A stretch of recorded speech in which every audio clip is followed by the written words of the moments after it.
Welcome to this class on peer pressure and bullying, what helps. Today, we'll learn some of the key factors affecting peer relationships.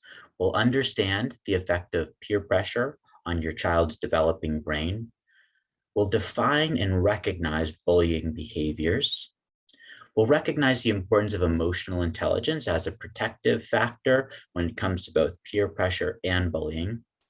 We'll learn how your positive connection with your child is also a very important protective factor when it comes to peer relationships. And we'll learn to apply steps to teach emotional intelligence to children.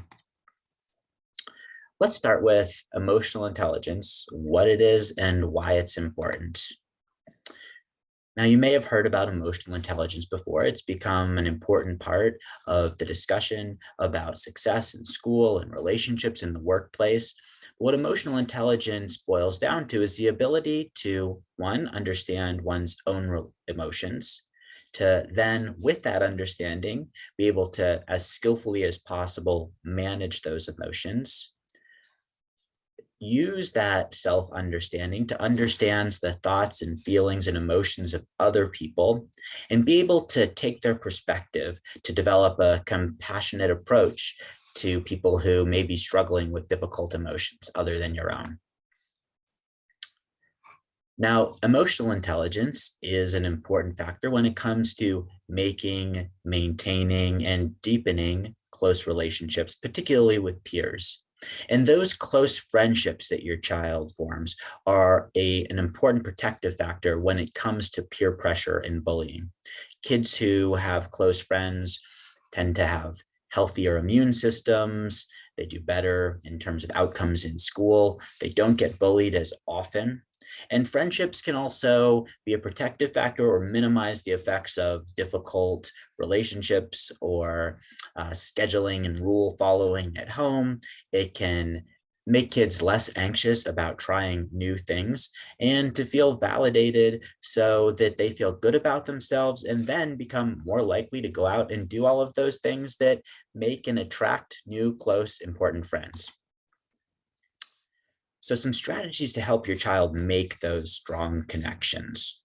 The reason we're focusing on this is because when it comes to peer pressure and bullying, at a certain point in your child's age and stage of development, what you can do for them is limited because they're in another environment. They're in a school environment. They're in an online environment.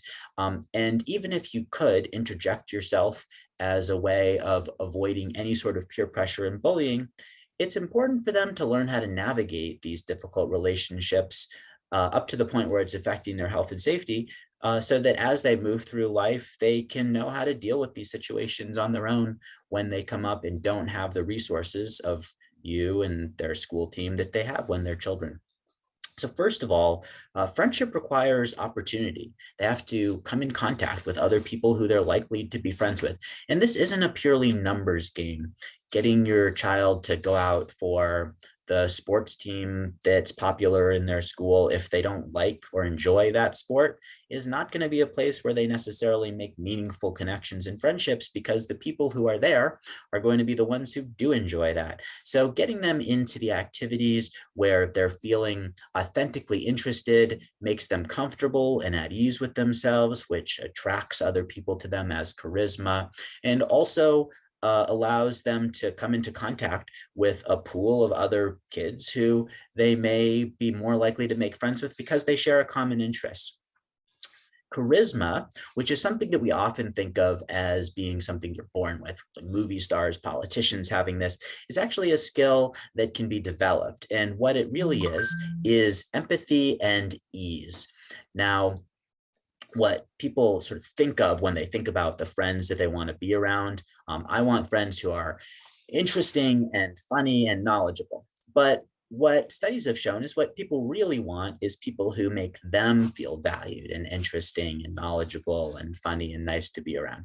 So that's where that empathy, which is built through emotional intelligence, and ease, which comes through feeling validated and sure of themselves, attracts other friends to them in ways that just developing pragmatic social skills or joining a team and being around other people don't on their own. The other thing is that relationships need maintenance. And this is something that is a skill that children may struggle with and will learn. So they may need your nudges. Why don't you reach out to so and so? We noticed that you haven't had them over, or you haven't been over to their house in a while. Why don't we schedule something? And a lot of this has been upended over the COVID period. And as we ease back into whatever that new normal looks like, it's good to sort of touch base on that again. Now, if your child has a hard time making friends or doesn't have a lot of friends, don't worry too much about it. If you've watched other Peace at Home classes, you know that co-regulation is a really important thing. Our children's ability to be at ease, to manage their emotion, depends on ours. They look to us for cues in that realm. So if you appear very concerned about it, they may start to worry about it more as well. There's going to be natural turnover in friendships. Children develop intellectually and emotionally at different speeds. So a child who goes home in third grade and everybody loves imaginative games, some of them are going to come back in fourth grade into sports and video games, and others are still going to be into those imaginative play games. So that happens. Also, just like in our own lives, friends come and go. And so don't worry too much about that. And those down times when children may lose relationships or be in between groups of friends are times where you can help them to focus on the positive, to understand the friends that have stuck with them and the importance of maintaining those relationships and deepening them. So it's also important for you to start, initiate, and lead those conversations around friendship so that you can help them to shape a sense of what a healthy peer relationship is as they move into adolescence and their teen and adult years. The language that we use, the way you talk about your own relationships is really going to have a big impact on what they see as the standard for a healthy peer relationship and what makes a good friend. This is a bit of a stereotype, but some boys or girls may not want to have that heavy sit down to talk about relationships. And the way you can work around that is to talk about your own, be vulnerable up to the point that is helpful and not oversharing with them. It bothers me when my friends don't reply to my texts. Has that ever happened to you? Or I was talking to my friend today and it felt like they weren't really listening. They were just waiting for their turn to say something. Or my friend made me feel really good when they. Now, peer pressure is a natural part of growing up, of socializing, of the changes that take place in our brains as we age that push us into deeper importance of peer relationships and less of an emphasis on the validation of adults in our lives. So knowing that your child is going to be influenced by the relationships they have and the kids they're around and the social hierarchies in their school, but that's a natural part. We're not trying to eliminate peer pressure entirely. We're trying to help our children to develop a healthy, balanced sense of their own needs and wants and sense of individual self versus what they're willing to do to accommodate and fit in with their peers for the sake of relationships and having a good day at school around other kids. So peer pressure has an impact on those brain signals that cause us to make decisions about risks and reward. Jumping off that fourth step. That's something that my son does at home. I can jump off the fourth step. When they're around other peers or they're hearing a child say that they're doing that, it causes them to recalculate that risk and reward, and they may be more likely to engage in risky behaviors. Now, the stakes for that rise as your child gets older and becomes a teenager and is driving, and there's choices to be made about drug use and sex. So it's important to know that those risks and rewards are a natural process in the brain, a calculation that we do, that peer relationships are natural as a way of affecting our decisions. And it's where those two overlap and interact that we need to help our children to build those protective factors where they can make decisions that balance their need or want to fit in with what they know is healthy and safety and fits with their sense of self. Peers can also activate, besides those risk and reward centers, that part of our brain that makes us feel really good, and not necessarily want to pay attention to other things around. So I've seen this with children that I work with in my practice. I called it at one time friendship drunk. There was a child who was just so excited and enamored with this relationship he had with a peer, that he had had a hard time making friendships in school, that it just did not matter what the staff at the camp said or did. He was just so focused on his relationship with this other child that nothing else mattered. And that's a really good example of how these peer relationships can be, for a positive or a negative, a heavy impact on how we process information. As your child becomes a teenager and an adolescent, adolescents go all the way up to 22, their brain is being reconstructed in a way that is encouraging them to seek that validation in peers over adults, to go out and find their tribe.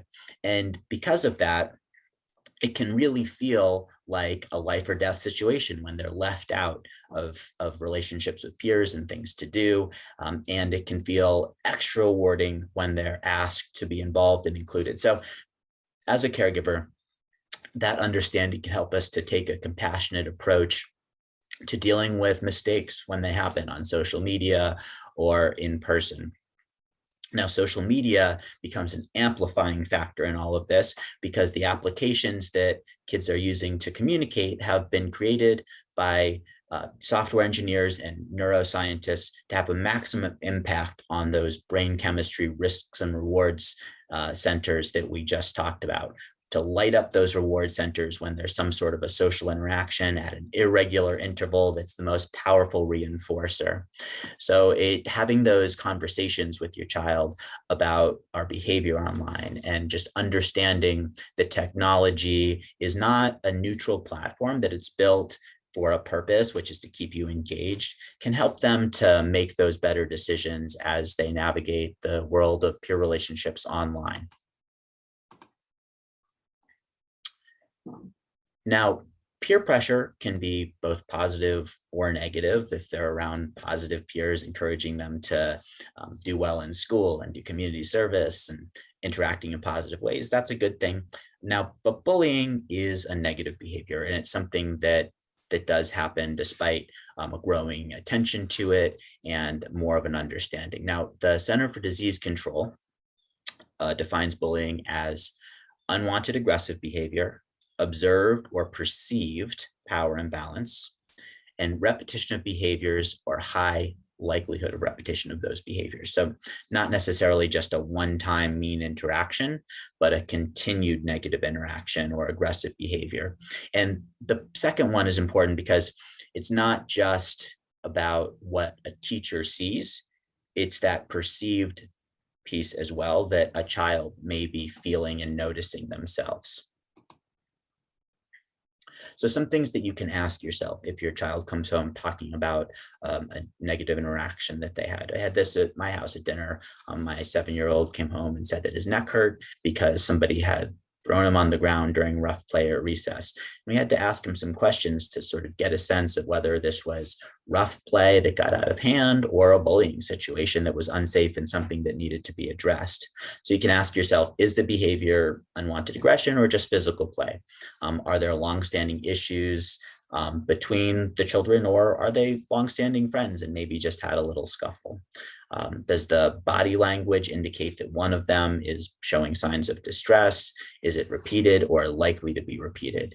And some of this can be cross-referenced with some of those activities of daily living that you notice with your child at home. Is it affecting their appetite or their mood or their sleep behaviors? And they may have a hard time identifying this, but with the information that you can get from them through conversation, through checking in with their school, and then what you're noticing around these habits, you'll be able to get a clearer idea of whether the behavior is a bullying behavior to be addressed, a one-time incident that also may need to be addressed, or just rough play and unskillful interactions between peers and friends.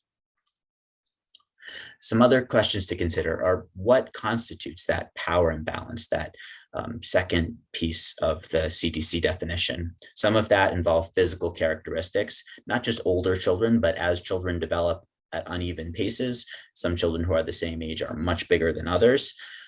Popularity or association with popular peers, that may be harder for you as a parent to understand, but as your child gets older and gains more of an awareness of this, they may be able to explain or define that for you. The background or demographics of the children involved, abilities or skills in terms of abilities or disabilities as well, access to money, resources, information, being outnumbered, and the presence of a weapon. Bullying can come in two different modes. A direct mode, which happens to your child in their presence, or indirect, where maybe somebody spreads rumors, or this can happen also particularly amplified by social media and online tools. And the four types that bullying can take are physical, verbal, relational, or damage to their property. These are all things that will help you to think through as you're determining what if your child's being bullied and what the best approach is to help address that. So now, how can you help? It's important to know that in cases where bullying is addressed by an adult or other peers, it stops almost immediately, about 57% of the time. But less than half students that were surveyed said that they felt comfortable or would try to help.